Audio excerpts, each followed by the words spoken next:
सदाशिवसमारम्भां शङ्कराचार्यमध्यमाम् अस्मदाचार्यपर्यन्तां वन्दे गुरुपरम्परां। हरिः ओम् श्रीगुरुभ्यो नमः। हरिः ओम् वसुदेवसुतं देवं कंसचाणूरमर्दनं देवकी परमानन्दं కృష్ణం వందే జగద్గురుం. మనం భగవద్గీత 157వ క్లాస్లో ఉన్నాం.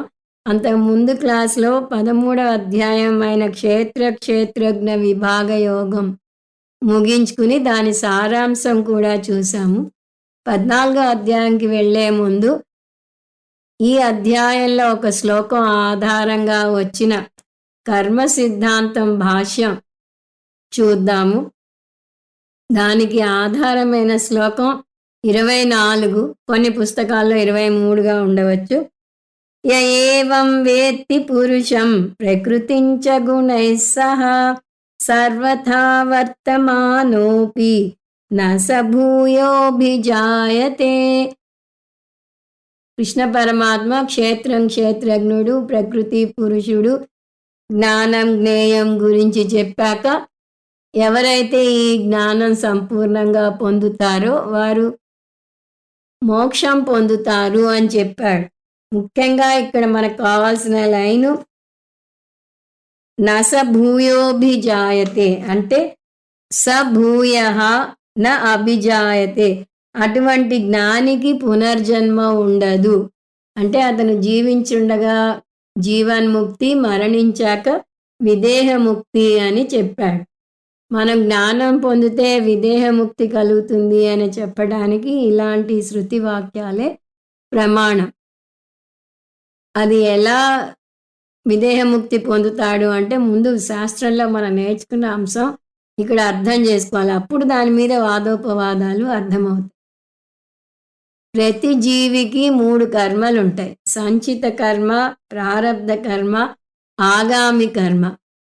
జన్మల నుంచి పోగు చేసుకువచ్చిన పుణ్య పాపాల కర్మలను ఒక సంచిలో మోసుకుని వస్తాడు. అందువల్ల అది సంచిత కర్మ అయింది.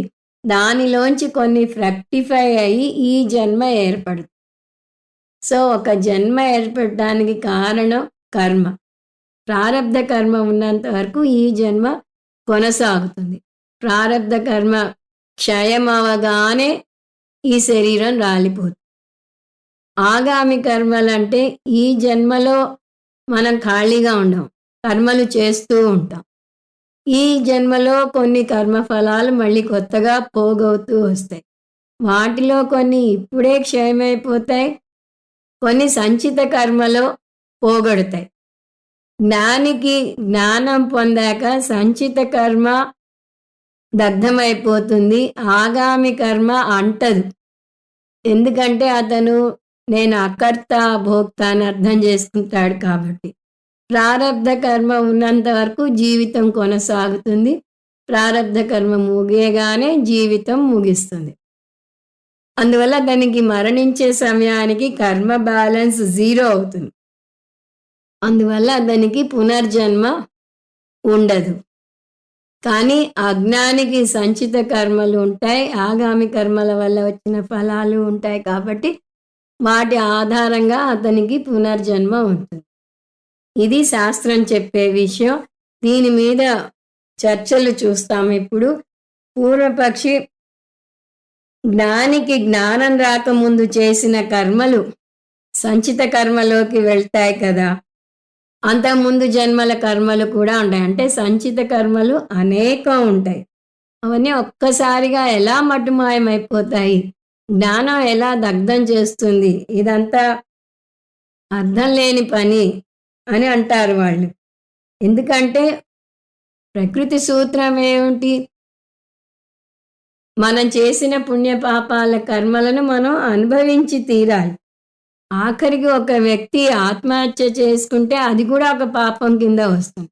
వచ్చే జన్మలో అతనికి ఉన్న పాపాలకు తోడు ఈ పాపానికి కూడా శిక్ష అనుభవించాలి. అందువల్ల కల్పకోటి శతైరపి, ఎన్నో జన్మలుగా వస్తున్న అనేక పుణ్యపాపాలను అనుభవించక తీరదు. ఆ సంచిత కర్మలని ఒక్కసారి దగ్ధమైపోతాయి అంటే అది కుదిరే పని కాదు. జ్ఞానికి 3 జన్మలుంటాయి అని చెప్తాడు పూర్వపక్షి. ఒక జన్మ గతంలో చేసిన సంచిత కర్మలు దగ్ధం చేసుకోవడానికి, ఇంకొక జన్మ ప్రస్తుత జన్మలో ఉన్న సంచిత కర్మలు దగ్ధం చేసుకోవడానికి, మూడవది జ్ఞానం పొందాక వచ్చిన ఆగామి కర్మలకి. అతనికి ఆగామి కర్మలు అంటం అనేది పూర్వపక్షి పట్టించుకోడు.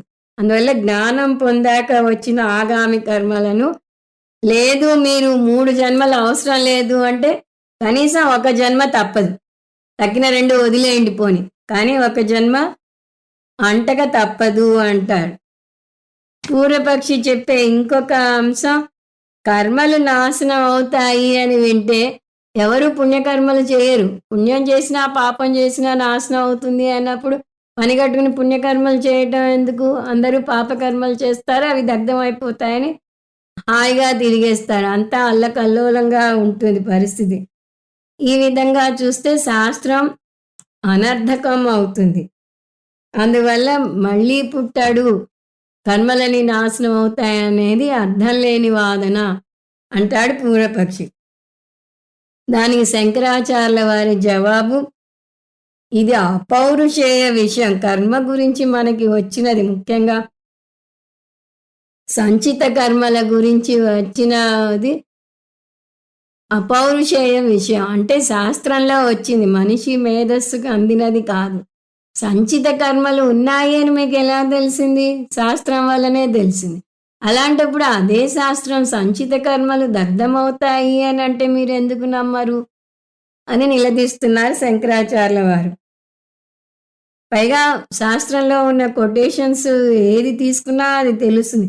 క్షీయంతే చ అస్య కర్మ అని, అతని కర్మలన్నీ క్షీణించిపోతాయి అన్నాడు. తర్వాత బ్రహ్మవేద బ్రహ్మ ఇవ భవతి, బ్రహ్మ జ్ఞానం పొందితే బ్రహ్మ అవుతాడు అంటే అతనికి ఇంకా పునర్జన్మ ఉండదు.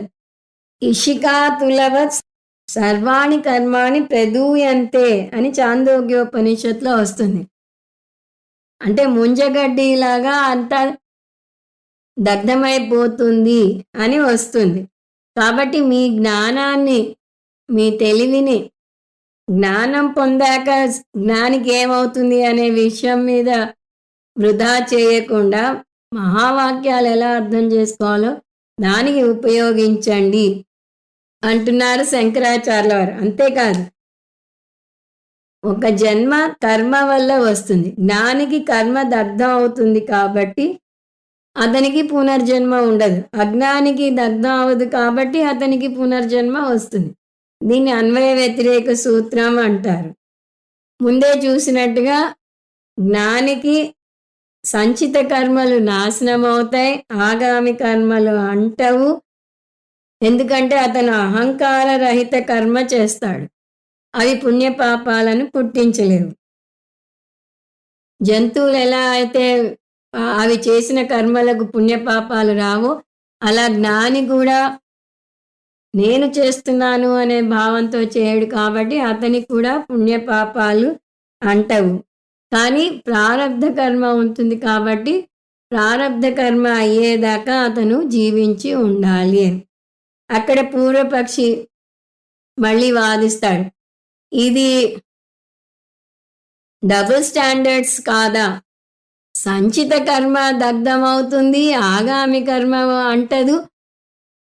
ప్రారబ్ధ కర్మ దగ్ధమయ్యే వరకు అతను జీవించి ఉంటాడు అంటే దాని అర్థం ఏమిటి? జ్ఞానికి ప్రారబ్ధ కర్మ దగ్ధమవదు. ఇది జీర్ణించుకోలేకపోతాడు పూర్వపక్షి. అదెలా సాధ్యం? అయితే 2 కర్మలు దగ్ధమవ్వాలి, సంచిత కర్మ దగ్ధమవ్వాలి, ప్రారబ్ధ కర్మ దగ్ధమవ్వాలి. లేదా సంచిత కర్మ ఉండాలి, ప్రారబ్ధ కర్మ కూడా ఉండాలి. దానికి అనుమాన వాక్యం చెప్తాడు. ఏమిటది? ప్రారబ్ధం జ్ఞాననాశ్యం కర్మత్వా సంచిత కర్మవతు.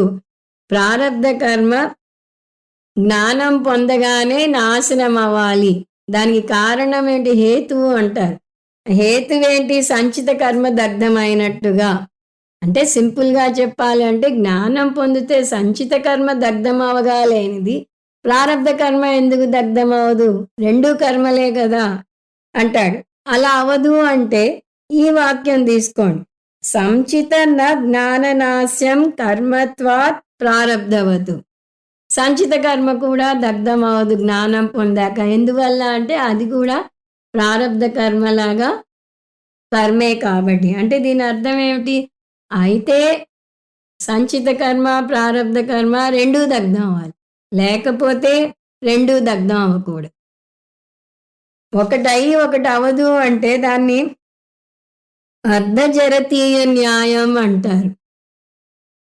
ఒక వ్యక్తి సగం ముసలిగా సగం యవ్వనంగా ఉన్నాడు అంటే ఎలా హాస్యాస్పదంగా ఉంటుందో అలా జ్ఞానం వల్ల ఒక కర్మ నాశనం అవుతుంది, ఇంకొక కర్మ నాశనం అవ్వదు అనేది అంతే హాస్యాస్పదంగా ఉంది అని అంటారు పూర్వపక్షి. దీనికి జవాబు శంకరాచార్యుల వారు తార్కికంగా కూడా చెప్పవచ్చు కానీ ఇక్కడ చెప్పరు. ముందే చూసాం కదా, ఇది అపౌరుషేయ విషయం. సంచిత కర్మలు ఉన్నాయి అని శాస్త్రం నుంచి నేర్చుకున్నప్పుడు సంచిత కర్మలు దగ్ధమవుతాయి అని కూడా శాస్త్రం నుంచే నేర్చుకోవాలి. దానికి మళ్ళీ తర్కం ఉపయోగించకూడదు. కానీ తార్కికంగా కూడా మనం వేరే సందర్భంలో జవాబు చూసాము. అది కూడా తర్వాత చూద్దాం. ముందు ఇక్కడ శంకరాచార్యుల వారు చెప్పిందే చూద్దాం. సో కర్మ శాస్త్ర ప్రమాణం, అపౌరుషేయ విషయం. సంచిత కర్మను తార్కికంగా నిరూపించలేము, శాస్త్రం ద్వారానే నిరూపించగలం. కాబట్టి సంచిత కర్మ దగ్ధం అవుతుందా లేదా అనేది కూడా శాస్త్రం ద్వారానే నిరూపించాలి. తర్కం ఎప్పుడు ప్రత్యక్ష ప్రమాణం మీదో లేదా శాస్త్ర ప్రమాణం మీదో ఆధారపడి వస్తుంది. సొంతంగా తర్కం రాదు. ఎందుకంటే తర్కానికి ప్రత్యక్ష ప్రమాణం అవసరం ఉంటుంది. శాస్త్రం విషయం వచ్చేసరికి శాస్త్ర ప్రమాణం ఉండాలి. అందువల్ల తర్కాన్ని శాస్త్ర సమ్మత తర్కం అయి ఉండాలి అని చెప్తారు. తర్కశాస్త్రంలో తర్కం ఎంత అర్థం లేకుండా ఉంటుందో ఒక ఉదాహరణ ఉంటుంది. అదేంటి? అగ్ని శీత భూతత్వాత్ జలవతు. అగ్ని చల్లగా ఉంటుంది. ఎందువల్ల అంటే పంచభూతాలలో ఒకటి కాబట్టి. పంచభూతాలలో ఒకటైన నీరు ఎలా చల్లగా ఉంటుందో పంచభూతాలలో ఒకటైన అగ్ని కూడా చల్లగా ఉంటుంది అని ఒక వాక్యం ఏర్పరిచారనుకోండి. చెప్పడానికి తార్కికంగా చాలా అద్భుతంగా ఉంది. పంచభూతాల్లో ఒకటి చల్లగా ఉంటుంది కాబట్టి ఇంకోటి కూడా చల్లగా ఉండాలి. కానీ ప్రత్యక్ష ప్రమాణం చూస్తే ఆ మాట అన్న వ్యక్తి చెయ్యి తీసుకెళ్ళి అగ్నిలో పెడితే ఏమవుతుంది? అతని చెయ్యి కాలుతుంది. అప్పుడు ఈ ప్రత్యక్ష ప్రమాణం వల్ల అతను చేసిన తార్కిక ప్రమాణం వీగిపోతుంది. దీని అనుమాన ప్రమాణం అంటారు. అది వీగిపోతుంది. అందువల్ల ఏది బలమైన ప్రమాణమో అది తీసుకోవాలి. తర్కం కన్నా శాస్త్రం బలం ఇక్కడ. సో శృతి వాక్యాలు ఇందాక చూసాం, మళ్ళీ చూస్తున్నాం. క్షీయంతే చాస్య కర్మాణి, అతని కర్మలన్నీ దగ్ధమవుతాయి అని ముండకోపనిషత్తులో వస్తుంది. కర్మ వల్లే జన్మ కాబట్టి అతనికి పునర్జన్మ ఉండదు. బ్రహ్మవేద బ్రహ్మైవ భవతి, బ్రహ్మకు పునర్జన్మ ఉండదు కాబట్టి జ్ఞాని బ్రహ్మ అవుతాడు కాబట్టి అతనికి కూడా పునర్జన్మ లేదు. కానీ ప్రారబ్ధ కర్మ ఉంటుంది అనటానికి ఇంకొక శృతి వాక్య ప్రమాణం ఏమిటి? తస్య తావదేవ చిరం, అంటే ప్రారబ్ధ కర్మ క్షయ పర్యంతం జన్మ అస్తి. అతని ప్రారబ్ధ కర్మ ముగిసేదాకా అతను జీవించి ఉండాలి, అది తప్పదు. ఇషికా తులావత్, ఇషిక అంటే ముంజగడ్డి. ఇషిక పైభాగం అగ్నిలో కాలినట్టుగా అతని అన్ని కర్మలు దగ్ధమవుతాయి అని వస్తుంది. మనం ఈ తస్య తావదేవ చిరం లాంటి వాక్యాలను తీసుకుని దాని ఆధారంగా అన్ని కర్మలు దగ్ధమవుతాయి కానీ ప్రారబ్ధ కర్మ దగ్ధమవదు అని చెప్తాం. భగవద్గీతలోనే 4వ అధ్యాయంలో 37వ శ్లోకం అదే అంశాన్ని చెప్తుంది. యథా ఏతాంసి సమిత్తః అగ్నిః భస్మసాత్ కురుతే అర్జున, జ్ఞానాగ్నిః సర్వకర్మాణి భస్మసాత్ కురుతే తథా. ఓ అర్జున, ఎలాగైతే ప్రజ్వలించుచున్న అగ్ని సమిధలను భస్మం చేస్తుందో అదే విధంగా జ్ఞానం అనే అగ్ని కర్మలనన్నీ భస్మం చేస్తుంది అని కృష్ణ పరమాత్మ చెప్పాడు. రెండు ప్రమాణాలు ఉన్నప్పుడు ఏది బలమైన ప్రమాణమో చూడాలి. తర్క ప్రమాణం కూడా ప్రమాణమే, కానీ శాస్త్ర ప్రమాణంతో పోలిస్తే అది ప్రధాన ప్రమాణం అవుతుంది, తర్కం సెకండరీ ప్రమాణం అవుతుంది.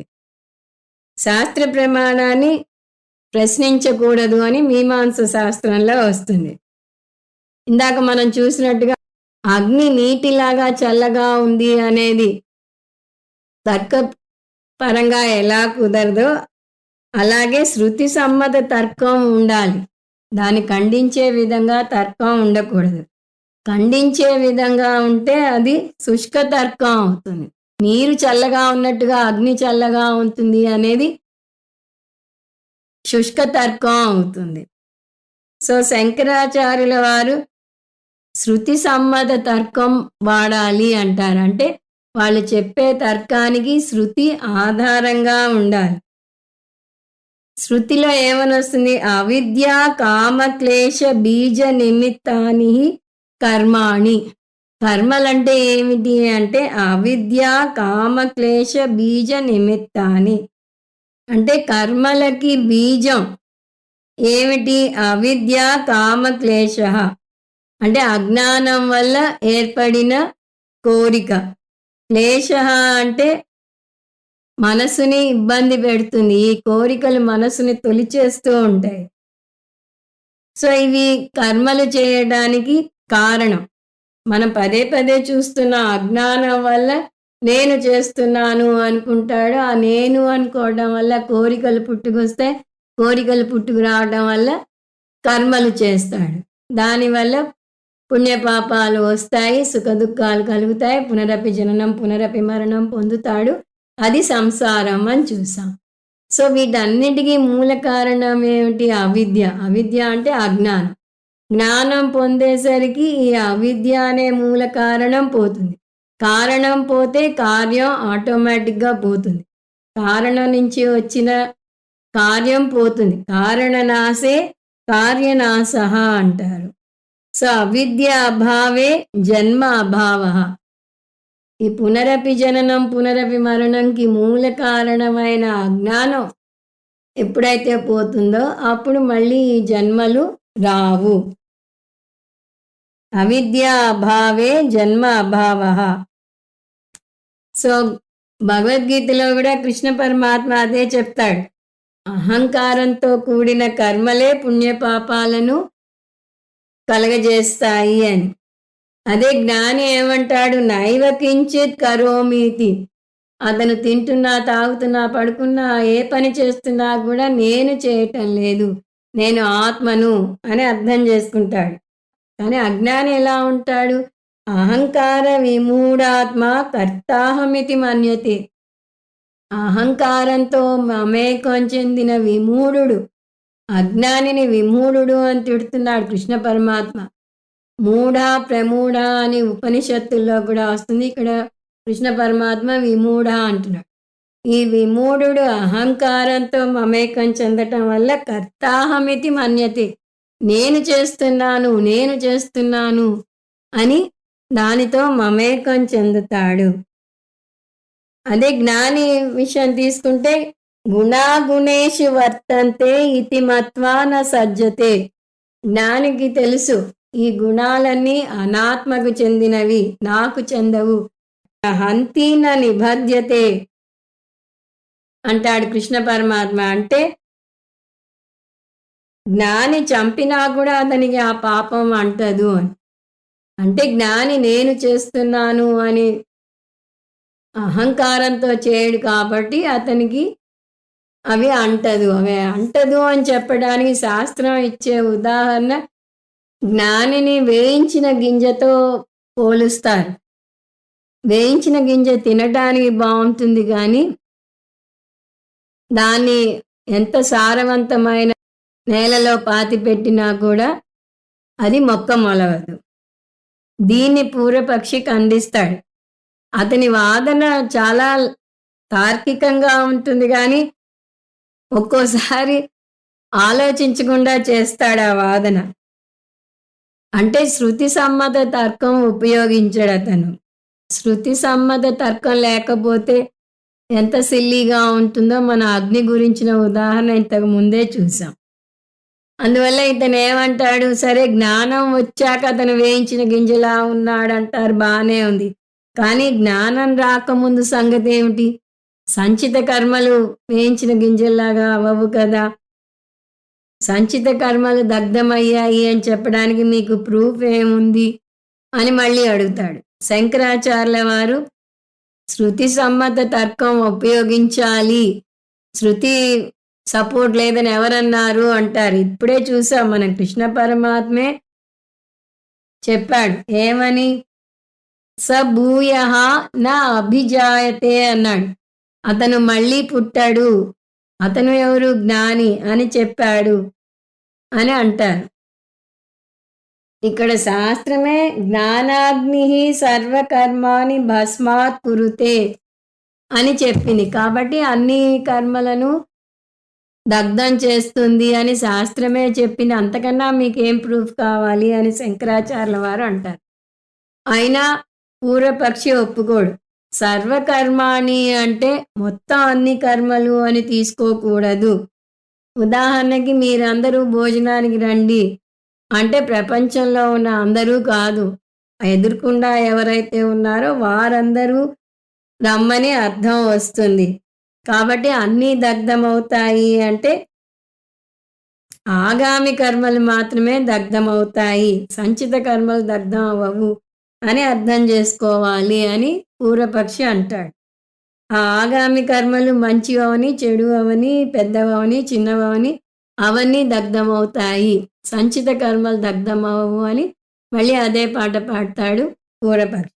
శంకరాచార్యుల వారు ఆ విధంగా నువ్వు సంచిత కర్మలకు కాదు ఆగామి కర్మలకే వర్తిస్తుంది అని విడదీయటానికి లేదు. ఎందుకంటే రెండు అజ్ఞానం నుంచి ఏర్పడిన కర్మలే. నేను చేస్తున్నాను అనే అజ్ఞానం వల్ల అజ్ఞాని చేస్తున్నాడని చూసాం. అందువల్ల సంచిత కర్మ అయినా ఆగామి కర్మ అయినా కూడా అజ్ఞానం వల్ల పుట్టినదే. కాబట్టి సర్వం అంటే అన్నీ తీసుకోవాలి. దానికి శంకరాచార్యుల వారు ఇచ్చిన ఉదాహరణ సర్వం ఖలు ఇదం బ్రహ్మ అంటే ఈ ఆలులో ఉన్నవి మాత్రమే కాదు బ్రహ్మ, మొత్తం అంతా ఉన్నది బ్రహ్మే అని అర్థం వస్తుంది అని. అప్పుడు మళ్ళీ పూర్వపక్షి అన్నీ వస్తాయి అంటే సంచిత ఆగామి కర్మలు మాత్రమే ఎందుకు వస్తాయని అంటున్నారు మీరు? ప్రారబ్ధ కర్మలు కూడా రావాలి కదా అంటాడు. అతను ముందు చెప్పిన వాక్యాలని మళ్ళీ చెప్తాడు. ఏమిటా వాక్యాలు? వాటి అర్థం చూస్తే సంచిత కర్మ దగ్ధమైతే ప్రారబ్ధ కర్మ కూడా దగ్ధం అవ్వాలి, ఎందుకంటే అది కూడా కర్మే కాబట్టి. లేదు ప్రారబ్ధ కర్మ దగ్ధం అవ్వదు అంటే సంచిత కర్మ కూడా దగ్ధం అవ్వకూడదు, ఎందుకంటే అది కూడా కర్మే కాబట్టి.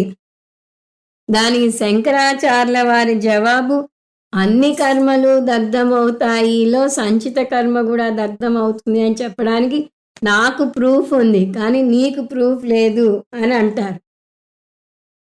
ఏమిటా ప్రూఫ్ అంటే, ఒకటి శాస్త్రాన్ని ప్రమాణంగా తీసుకున్నారు ఆయన. సంచిత కర్మలు ఉన్నాయని మనకు శాస్త్రం ద్వారానే తెలిసింది కాబట్టి సంచిత కర్మలు దగ్ధమవుతాయని కూడా శాస్త్రం ద్వారానే తెలుసుకోవాలని చూస్తూ వస్తున్నాం.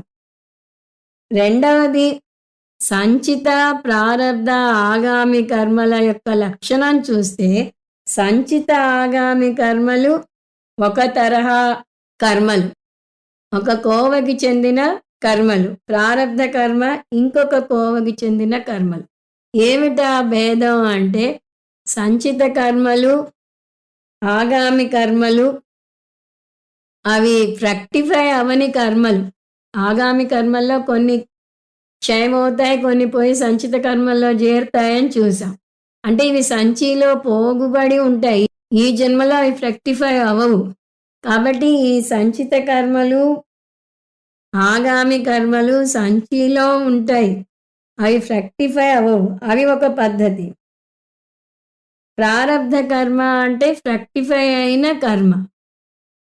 అది ఇప్పుడు క్షయం అవ్వాలి. అందువల్ల ఈ రెండిటికి ట్రీట్మెంట్ వేరేగా ఉంటుంది. ఒకే సూత్రం 2 రకాల కర్మలకు ఉపయోగించిన. దానికి ఉదాహరణ విల్లంబులు తీసుకోండి. ఒక విలుకాడు పొదిలో అంబుల పొదిలో కొన్ని బాణాలుంటాయి. ఒక బాణం తీసి ఎక్కుపెడతాడు. పొదిలో ఉన్న బాణాలు ఇంకా వాడలేదు. ఆ వాడనిది సంచిత కర్మ ప్లస్ ఆగామి కర్మ అవుతుంది.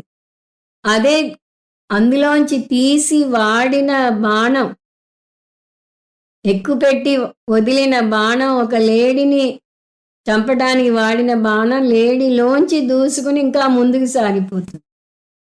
లేడీని చంపినా కూడా అక్కడ ఆగదు. ఆ ఊపుకి అది ఇంకా ముందుకు వెళ్ళి కానీ ఆగదు.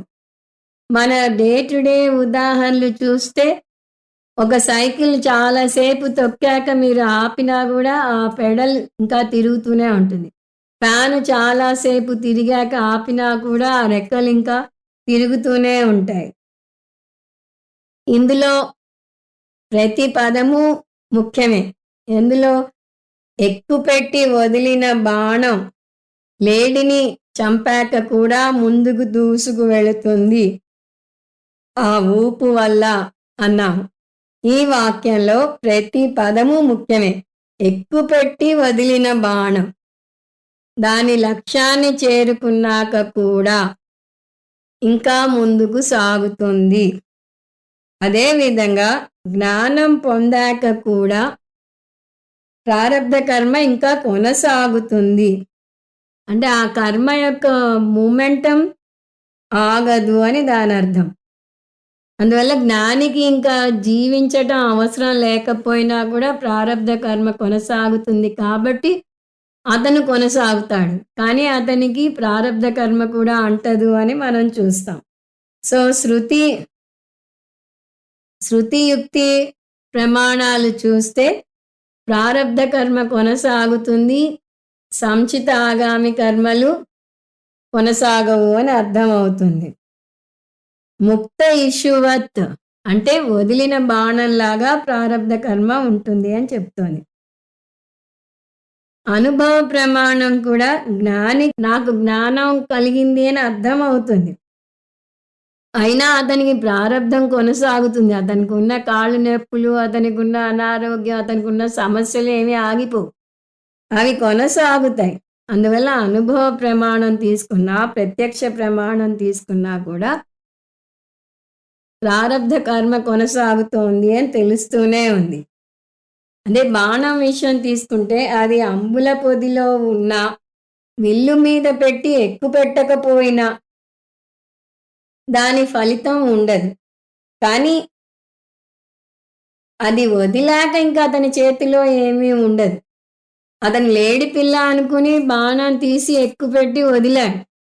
వదిలాక అది లేడి పిల్ల కాదు, పసిపిల్లవాడు అని తెలిసినా అది వెనక్కి తీసుకోలేడు.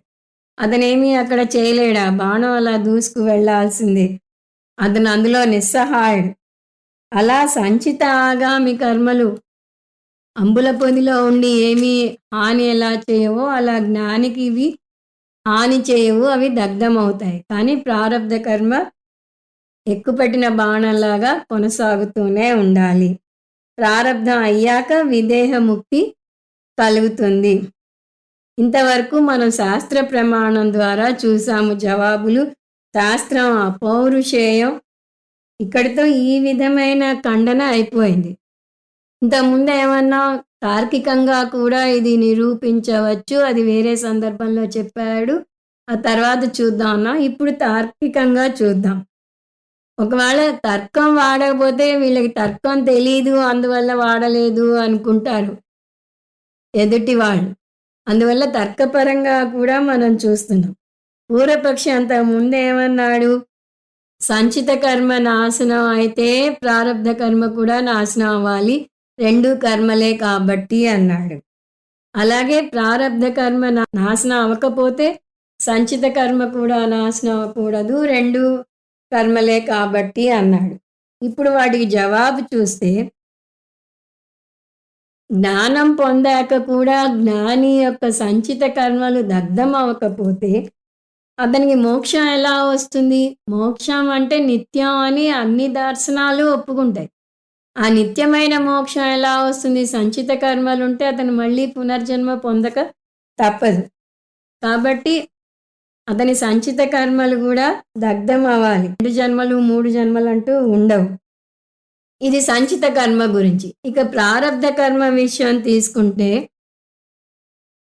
ప్రారబ్ధ కర్మ గూడా దగ్ధమైపోతే ఇంక శాస్త్రం అనిర్మోక్ష ప్రసంగం అయిపోతుంది. శాస్త్రం ఎందుకు? ఎవరన్నా శాస్త్రం నేర్చుకోగానే, జ్ఞానం పొందగానే అతని కర్మలన్నీ దగ్ధమైపోతాయి అని విన్నాడనుకోండి, శాస్త్రం నేర్చుకోవడానికి వస్తాడా? ఒక జ్ఞాని బోర్డు పెట్టాడనుకోండి, welcome to Vedanta classes you will die. వేదాంతం నేర్చుకోండి, వెంటనే మరణించండి అని బోర్డు పెడితే ఒక్కళ్ళన్నా నేర్చుకోవడానికి ముందుకు వస్తారా? ప్రశ్నే లేదు. నేర్చుకోగానే మరణిస్తామంటే అసలే అలా మరణించము అని ఇంత చెప్తున్నా చాలామందికి ఆ అపోహ ఉంది. జ్ఞానం కలిగితే మరణిస్తారేమో అనే అనుమానం ఉంది. అలాంటిది నిజంగానే జ్ఞానం పొందితే మరణించే పరిస్థితి కనుక ఉంటే ఎవరు జ్ఞానం జోలికి రారు. అది ఒక జవాబు. రెండవ జవాబు, అసలు వేదాంతం నేర్పిస్తే మరణిస్తారు అని బోర్డు పెట్టడానికి కూడా ఎవరు ఉండరు. ఎందుకంటే ఎవరు జ్ఞానం పొందితే వాళ్ళు టపటపా రాలిపోతుంటే ఇంకా జ్ఞానం పొంది ఇంకోళ్ళకి జ్ఞానం నేర్పించే అవకాశం ఎక్కడుంది? ఆస్కారం ఎక్కడుంది? కాబట్టి ఒక జ్ఞాని అంటూ ఈ భూమి మీద ఉండడు. అందరూ అజ్ఞానులే ఉంటారు. అజ్ఞానులు టీచ్ చేస్తే ఎవరూ రారు. వాళ్ళే అజ్ఞానంలో ఉండి నీకు జ్ఞానం కలుగుతుంది అని చెప్తే ఎవరొస్తారు వాళ్ళ దగ్గర జ్ఞానం పొందడానికి? ఎవరూ రారు. ఇది రెండవ కారణం. మూడవ కారణం ఏమిటి? సర్వకర్మ నాశః. అన్ని కర్మలు నాశనం అయితే మోక్షం వస్తుంది అంటే మనం ఎప్పుడూ చూసే జవాబే. కర్మలు నాశనం అయ్యాక మోక్షం వస్తుంది అంటే ఒకరోజు మోక్షం వస్తుంది. ఫలానా రోజు స్వామీజీ జోక్ చేస్తుంటారు, ఏప్రిల్ 1న మోక్షం వస్తుంది అని ఎవరన్నా అన్నారనుకోండి. ఏప్రిల్ 1న ఏమిటి అందరినీ ఫూల్ చేస్తూ ఉంటాం. అలాంటి రోజు నీకు మోక్షం వస్తుంది అంటే అవతల వాళ్ళు నమ్మరు. అందువల్ల సర్వకర్మ నాశః అంటే కర్మలన్నీ నాశనం అవగానే నీకు మోక్షం మొదలవుతుంది అంటే ఒకరోజు మొదలైన మోక్షం ఇంకొక రోజు ముగింపుకి రాక తప్పదు. అంటే మోక్షం శాశ్వతం అవ్వదు, అనిత్య మోక్షం అవుతుంది. అనిత్య మోక్షం కోసం ఇంత కింద మీద పడి శాస్త్రం నేర్చుకోవడం ఎందుకు? గురువు దగ్గరికి వెళ్ళటం ఎందుకు? ఇన్ని అవస్థలు పడటం ఎందుకు? స్వర్గలోకానికి వెళ్ళినా కూడా మోక్షం వస్తుంది అనుకుంటారు కొంతమంది. కానీ మనం ఏమంటున్నాం? అది అనిత్య మోక్షం అంటున్నాం. బ్రహ్మలోకానికి వెళ్ళినా అనిత్య మోక్షం అంటున్నాం. శాస్త్రం నేర్చుకుంటేనే మోక్షం. జ్ఞానాదేవతు కైవల్యం అని పదే పదే చెప్తున్నాం. జ్ఞానం పొందితేనే మోక్షం వస్తుంది, అది నిత్య మోక్షం వస్తుంది అంటున్నాం. కానీ కర్మలు దగ్ధమయ్యాక వచ్చే మోక్షం నిత్య మోక్షం అవ్వదు. ఎందుకంటే ఒకరోజు వచ్చిన మోక్షం ఇంకొక రోజు మాయమవుతుంది. అద్వైత వేదాంతమే కాదు, అన్ని దర్శనాలు కూడా అదృష్టవశాత్తు మోక్షం అంటే నిత్యం అని ఒప్పుకుంటారు. అప్పుడు ఇది నిత్య మోక్షం కింద రాదు, అనిర్మోక్ష ప్రసంగం అవుతుంది. అప్పుడు శాస్త్రం అనర్థకం అవుతుంది. అందువల్ల చక్కగా శాస్త్రం పాటించండి, శాస్త్రం నేర్చుకోండి. ప్రారబ్ధ కర్మ ఉంటుంది, సంచిత ఆగామి కర్మలు దగ్ధమవుతాయి అనే విషయం అర్థం చేసుకోండి అని చెప్తున్నారు శంకరాచార్యుల వారు. ఈ మొత్తం వాదన సారాంశం, పూర్వపక్షి సంచిత కర్మలు దగ్ధమయ్యేటట్టయితే ప్రారబ్ధ కర్మలు కూడా దగ్ధమవ్వాలి అంటాడు. కానీ శంకరాచార్యుల వారు సంచిత కర్మలు మాత్రమే దగ్ధమవుతాయి, ప్రారబ్ధ కర్మలు దగ్ధమవ్వవు అని శృతి యుక్తి అనుభవ ప్రమాణాల ద్వారా నిరూపించారు. ప్రారబ్ధ కర్మ కూడా దగ్ధమైపోయేటట్టయితే ఎవరు జ్ఞానం పొందలేరు, పొందాక ఎవరికి బోధించలేరు. సంచిత కర్మలు దగ్ధమవకపోతే అతనికి నిత్య మోక్షం వచ్చే ప్రసక్తి లేదు. ఈ కుతర్కాలు పక్కన పెట్టండి. మీకున్న తెలివితేటల్ని వేదాంతం నేర్చుకోవడానికి ఉపయోగించండి. శాస్త్రం నుంచే సంచిత కర్మ గురించి నేర్చుకున్నారు కాబట్టి శాస్త్రం నుంచే సంచిత కర్మలు దగ్ధమవుతాయి అని వచ్చిన వాక్యాలను నమ్మండి అంటారు శంకరాచార్యుల వారు. ఈ సందర్భంలో ఆనందగిరి భాష్యం కూడా చూద్దాం. ఆనందగిరి తర్కపరంగానే పూర్వపక్షిని ఖండించారు. ఎందుకంటే పూర్వపక్షి తర్కపరంగా వాదిస్తున్నాడు కాబట్టి. పైగా ఈ వాదన ద్వారా అద్వైతాన్ని తర్కపరంగా ఎలా నిరూపిస్తారో కూడా మనం అర్థం చేసుకోవచ్చు. పూర్వపక్షి వాదన ఏమిటి? జ్ఞానం వల్ల సంచిత కర్మ నాశనం అయితే ప్రారబ్ధ కర్మ కూడా నాశనం అవ్వాలి, లేదా ప్రారబ్ధ కర్మ నాశనం కాకపోతే సంచిత కర్మ కూడా నాశనం కాకూడదు. ఎందుకంటే రెండు కర్మ కేటగిరీలోకే వస్తాయి కాబట్టి. అతని అనుమాన వాక్యం ఏమిటి దానికి? సంచితం కర్మ న జ్ఞాననాశ్యం అజ్ఞానజన్యత్వాత్ ప్రారబ్ధ కర్మవత్. ప్రారబ్ధ కర్మ జ్ఞాననాశ్యం అజ్ఞానజన్యత్వాత్ సంచిత కర్మవత్. సంచిత కర్మ నాశనం అయితే ప్రారబ్ధ కర్మ నాశనం అవ్వాలి. ప్రారబ్ధ కర్మ నాశనం అవ్వకపోతే సంచిత కర్మ నాశనం అవ్వకూడదు.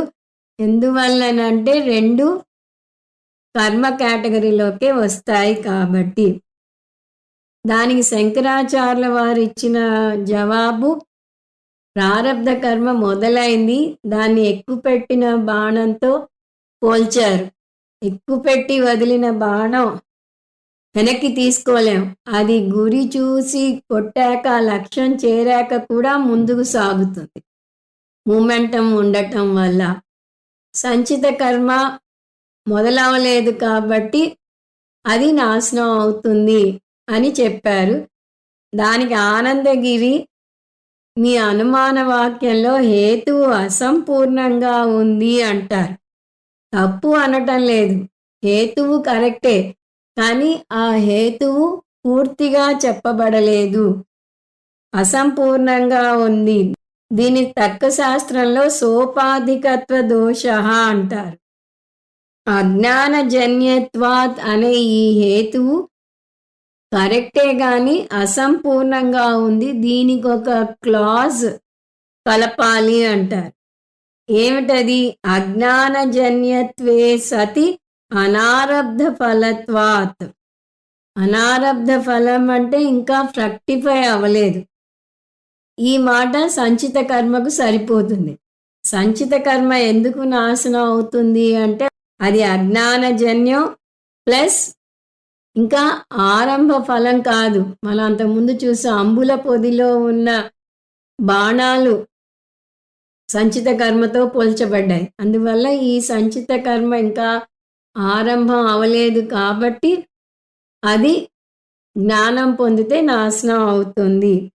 కానీ ప్రారబ్ధ కర్మకు ఇది కుదరదు. ఎందువల్ల అంటే అజ్ఞానజన్యత్వే సతి ఆరబ్ధ ఫలత్వా. ఇప్పుడు పూర్తిగా ఈ వాక్యం వాడితే ప్రారబ్ధ కర్మ న జ్ఞాననాశ్యం అజ్ఞానజన్యత్వే సతి ఆరబ్ధ ఫలత్వా. అంటే జ్ఞానం వల్ల ప్రారబ్ధ కర్మ నాశనం అవ్వదు. ఎందువల్ల అంటే ఈ కర్మ ఆరంభం అయిపోయింది కాబట్టి. ఇది అర్థం అవటానికి తర్క సంగ్రహంలో సోపాధికత్వ దోష అని నేర్పిస్తారు. ఉపభాష్యకారుల భాష్యం మనం అర్థం చేసుకోవాలి అంటే ఈ తర్క సంగ్రహంలోని ఈ సోపాధికత్వ దోషం గురించి మనం సరిగా నేర్చుకోవాలి. ఎందుకంటే ఉపభాష్యకారులు తర్కం ఎక్కువగా వాడతారు. ఇందులో 5 దోషాలు ఉన్నాయి.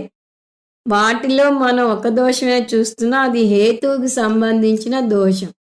ఏమిటా దోషం అంటే వారు వాడిన హేతువు తప్పు కాదు కానీ అది అసంపూర్ణం. ఈ విషయాలు అర్థం అవ్వకపోతే వర్రీ అవ్వకండి, వదిలేయండి. అర్థమైతే ఆనందించండి. మామూలుగా తర్కశాస్త్రంలో అనుమాన వాక్యం ఇది ఉదాహరణగా ఇస్తారు. ఏమిటది? పర్వతః అగ్నిమాన్ ధూమవత్వాత్ యథా మహానసే. ఒక కొండ దగ్గర మీరు పొగ చూశారు. ఆ పొగ చూడటం వల్ల అక్కడ అగ్ని ఉంది అని ఊహిస్తారు. దానికి హేతువు, మీ కారణం ఏమిటి అంటే పూర్వకాలపు వంటిల్లు. అది చెప్పడానికి ఒక వ్యాప్తి వాక్యం అంటారు. అది ఉండి తీరాలి. దానివల్ల మీరు ఇది చెప్పారు అని అర్థం. ఎత్ర ఎత్ర ధూమః తత్ర తత్ర అగ్నిః. ఎక్కడెక్కడ పొగ ఉంటే అక్కడ అగ్ని ఉండి తీరుతుంది అనేది వ్యాప్తి వాక్యం. ఈ వ్యాప్తి వాక్యం తప్పైతే అనుమాన వాక్యాన్ని వాడలేరు. ఉదాహరణకి ఎత్ర ఎత్ర అగ్నిః తత్ర తత్ర ధూమః అనలేరు. ఎందుకంటే మోడర్న్ కిచెన్లో గ్యాస్ స్టవ్, మైక్రోవేవ్ వాడే చోట పొగ ఉండదు. అందువల్ల అగ్ని ఉన్న చోటల్లా పొగ ఉంటుంది అనే రివర్స్ స్టేట్మెంట్ చేయలేము అని మామూలుగా మనం నేర్చుకుంటాం. కానీ ఈ తర్క సంగ్రహంలో ఇంకా లోతులు కొలుస్తుంది. అలా వాడాలి అంటే ఇంకొక క్లాజ్ వాడాలి. ఎత్ర ఎత్ర అగ్నిః తత్ర తత్ర ధూమః అని వాడాలి అంటే అలా వాడవచ్చు. కానీ దానికి ఒక క్లాజ్ అంటే ఒక మెలిక పెట్టాలి. ఏమిటది? పూర్వకాలపు వంటింట్లో తడి బొగ్గు వాడిన చోట పొగ వస్తుంది. అందువల్ల ఇలా యాడ్ చేసుకోవాలి. ఎత్ర ఎత్ర ఆర్త ఇంధన సంయుక్త అగ్నిః తత్ర తత్ర ధూమః. ఆర్ద్ర ఇంధన సంయుక్త అగ్నిః అంటే తడి బొగ్గుతో వంట చేసినప్పుడు అక్కడ అగ్ని వచ్చినప్పుడు పొగ వచ్చి తీరుతుంది. ఇది వ్యాప్తి వాక్యంగా చూపించి అప్పుడు పర్వతః ధూమవాన్ అగ్నివత్వాత్ యథా మహానసే అని చెప్పవచ్చు. లేకపోతే ఈ వాక్యం కుదరదు. అలాగే కర్మలకు జ్ఞాననాశ్యం అనే పదం వాడినప్పుడు 2 హేతువులు వాడాల్సి ఉంటుంది. అజ్ఞానజన్యత్వాత్ అనారబ్ధ ఫలత్వాత్ అని సంచిత కర్మకి, అజ్ఞానజన్యత్వాత్ ఆరబ్ధ ఫలత్వాత్ అని ప్రారబ్ధ కర్మకి వాడాలి. అంటే దీని అర్థం ప్రారబ్ధ కర్మ ఆరంభించబడింది కాబట్టి అది జ్ఞానం పొందాక కూడా నాశనం అవ్వదు. సంచిత కర్మ ఆరంభించబడలేదు కాబట్టి జ్ఞానం పొందితే నాశనం అవుతుంది. ఇంత వాదన చేశాక ఇక్కడ స్వామీజీ ఏం చెప్తారంటే ఈ కర్మ సిద్ధాంతం అంతా జూనియర్ స్టూడెంట్స్కి అవసరం కానీ సీనియర్ స్టూడెంట్స్కి అవసరం లేదు అంటారు. ఎందుకంటే జూనియర్ స్టూడెంట్స్ అంటే అప్పుడే వేదాంతంలోకి అడుగుపెట్టి వేదాంతాన్ని పూర్తిగా జీర్ణించుకోనివారు. వారేమనుకుంటారు? ఎత్ర ఎత్ర కర్మః తత్ర తత్ర సంసారః అనుకుంటారు. ఎక్కడ కర్మ ఉంటే అక్కడ సంసారం వస్తుంది అని. ఎందుకంటే మనం ఆ లైన్ చూసాం.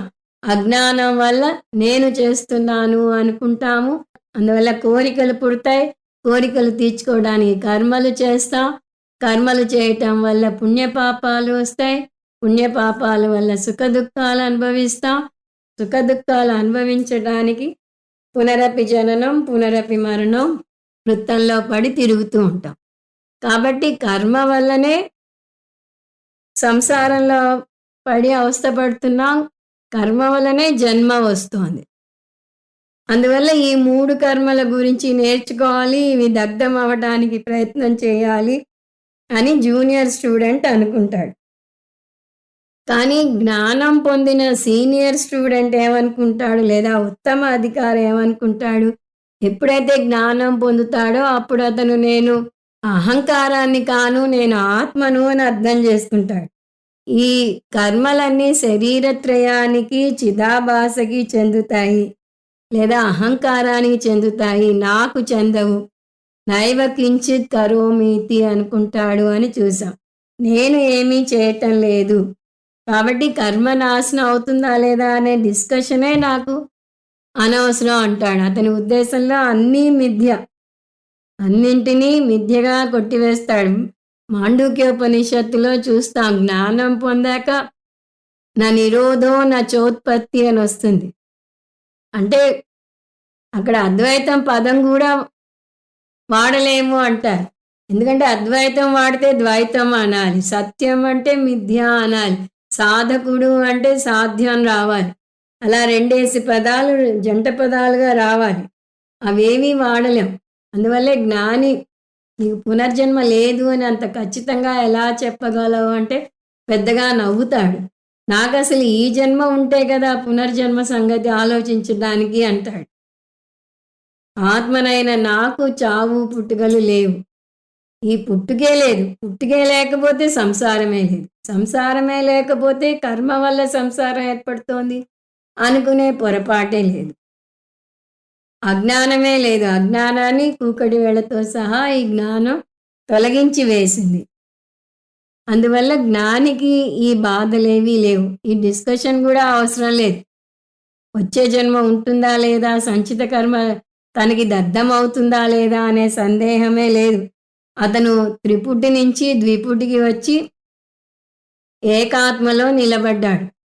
త్రిపుటి అంటే నేను బాధాతప్త జీవుణ్ణి, ఈ జగత్తు నన్ను అవస్థలు పెడుతోంది అని భావిస్తూ ఈశ్వరునికి మొరపెట్టుకుంటాడు.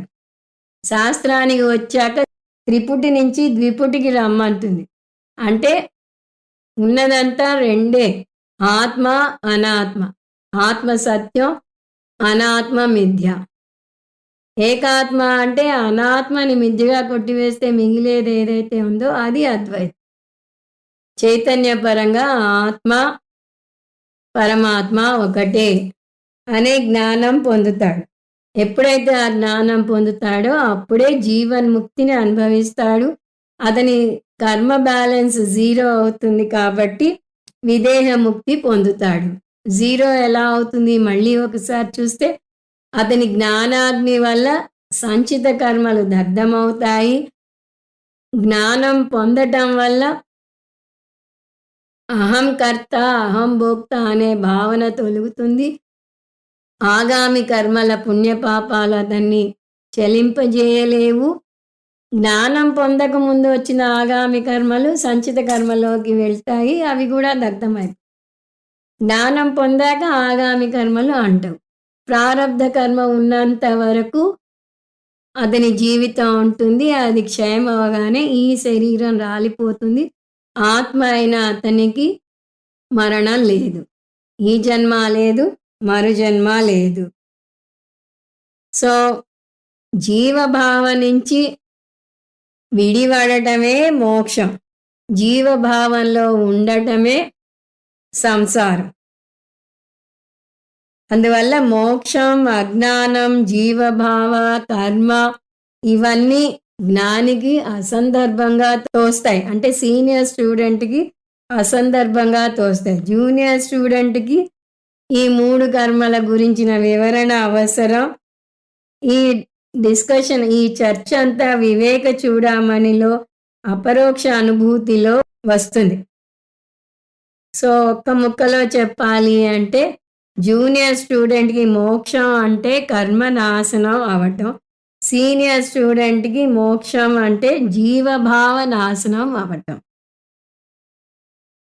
ఇంత డిస్కషన్ ఎందుకు వచ్చింది అనేది మర్చిపోకూడదు. కృష్ణ పరమాత్మ స భూయః న అభిజాయతే అన్నాడు. అతనెవరు? జ్ఞాని. మళ్ళీ పుట్టాడు అన్నాడు. దాని గురించి ఇంత చర్చ వచ్చింది. అహం కదాచిత్ అపి న జాతః అని సీనియర్ స్టూడెంట్ అర్థం చేసుకుంటాడు. మీరు కూడా సీనియర్ స్టూడెంట్స్గా ఇదే మాట చెప్పగలగాలి. అహం కదాచిత్ అపి న జాతః. ఓం తత్సత్. సర్వం శ్రీకృష్ణార్పణమస్తు. ఓం పూర్ణమద పూర్ణమిదం పూర్ణాత్ పూర్ణముదచ్యతే పూర్ణస్య పూర్ణమాదాయ పూర్ణమేవావశిష్యతే. ఓం శాంతి శాంతి శాంతి. హరి ఓం. శ్రీ గురుభ్యో నమః. హరి ఓం.